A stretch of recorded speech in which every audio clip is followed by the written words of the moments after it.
ఆ రోజు సాయంకాలం ఇంటికి తీసుకెళ్ళి, నాకు ఒకే ఒక కూతురు, దాని పేరు గాయత్రి, ఇంటికి తీసుకెళ్ళి దాంతో నేను మాట్లాడను, ఎందుకంటే అది లవ్ మ్యారేజ్ చేసుకున్నాయి, ఇవన్నీ మామూలు విషయాలు.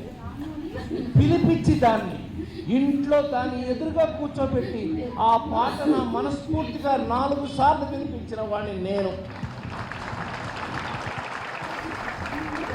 అదే ఇప్పుడు మీరు విన్న పాట, తల్లి తల్లి నా చిట్టి తల్లి, నా ప్రాణాలే పోయాయమ్మా.